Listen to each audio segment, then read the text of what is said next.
இன்றைக்கி பார்த்திங்கன்னா மசாலா தோசைக்கு தேவையான மசாலா நம்ம தயார் பண்ண போகிறோம். அதுக்கு ஒரு 10 மீடியம் சைஸ் உருளைக்கிழங்கு, 2 சின்ன சைஸ் தக்காளி, ஒரு பெரிய சைஸ் பெரிய வெங்காயம், ஒரு சின்ன சைஸாக பச்சை மிளகா, ஒரு 5 மிளகாய், பெரிய சைஸாக இருந்தால் ஒரு 3 மிளகாய். அதுக்கு தாளிக்கிறதுக்கு தேவையான கடுகு, கடலைப்பருப்பு, கருவேப்பிலை இதை எடுத்து வச்சுருக்கோம். இதை நாம் எப்படி ரெடி பண்ணுறோங்கிறத பார்க்கலாம். இப்போ வடச்சட்டி வச்சு அதில் கொஞ்சமாக எண்ணெய்,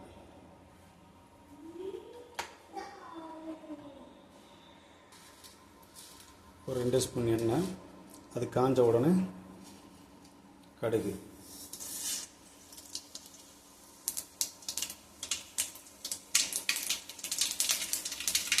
கடுகு பொரிஞ்சதும் குழம்பு கடலைப்பருப்பு,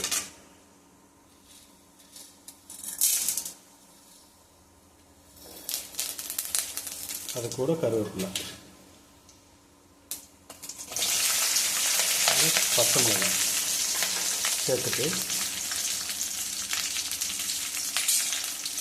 கொஞ்சம் வதக்கிக்கணும்.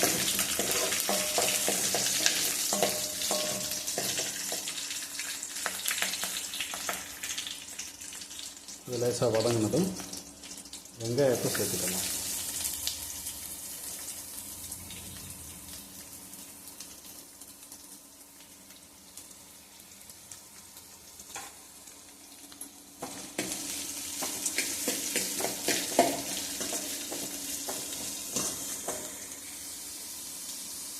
இப்போ வெங்காயம் பொன்னிறமாக வதங்கட்டும். ரொம்ப வதங்கணுங்கிற அவசியம் இல்லை, கலர் மாறினா போதும். இப்போ பார்த்தீங்கன்னா இந்த அளவு வதங்கினா போதும்.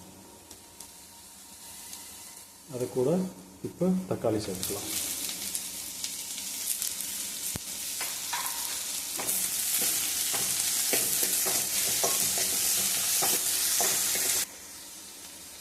இப்போ இது கொஞ்சம் வதங்கினதும் இது கூட கொஞ்சமாக உப்பு,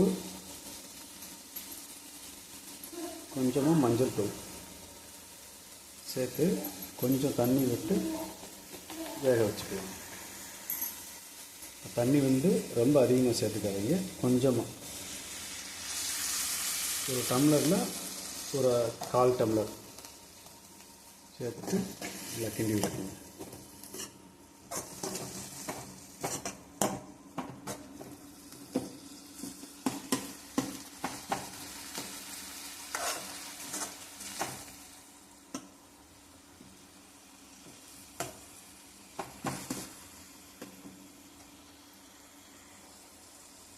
இப்படியே ஒரு 2 நிமிஷம் கொஞ்சம் வேகட்டும்.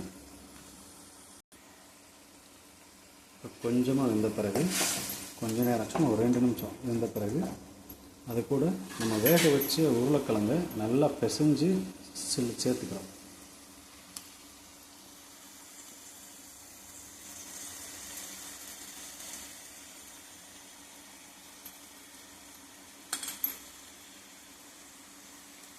நல்லா பிசைஞ்சு விட்டுக்குங்க. இப்போது ரொம்ப கெட்டியாக இருக்கிற மாதிரி தெரிஞ்சுன்னா இன்னும் கொஞ்சம் ஒரு 1/4 டம்ளர் தண்ணி சேர்த்துக்கலாம்.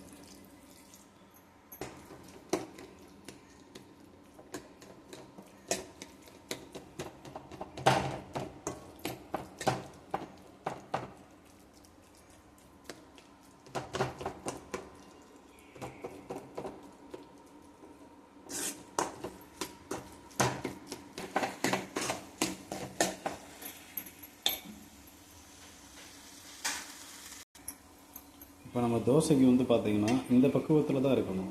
நிறைய தண்ணியும் சேர்த்துடக்கூடாது, நிறைய நல்ல ரொம்ப கெட்டியாகவும் ஆகிடக்கூடாது. இந்த பக்குவத்தில் பார்த்துக்கணும். இதில் நமக்கு தேவையான அளவு உப்பு இருக்குன்னு பார்த்துட்டு பத்தாட்டினா கொஞ்சம் சேர்த்துக்கணும்.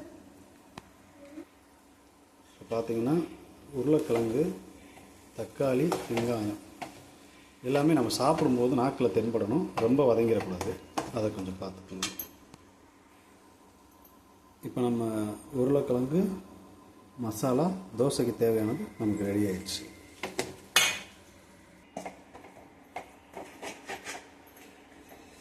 இப்போ சட்டி காயட்டும்.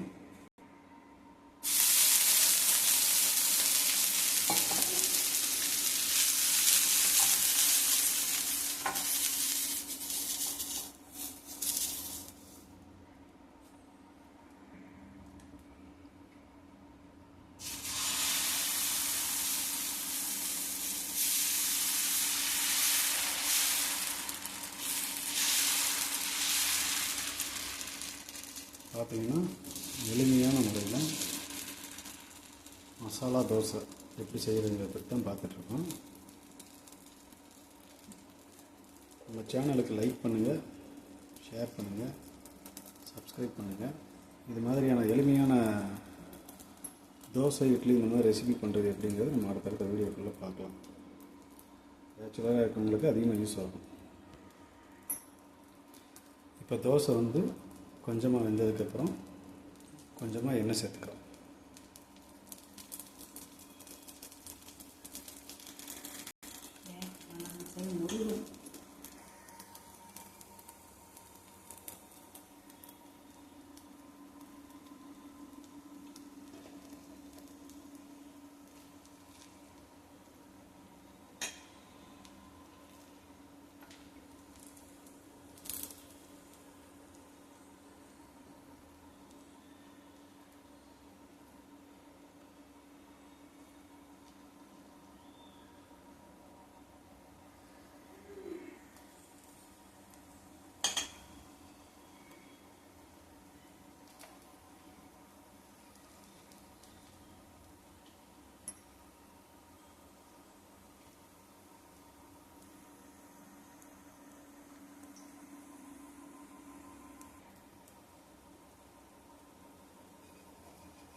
இப்போ நமக்கு எளிமையான ஒரு மசாலா தோசை ரெடி.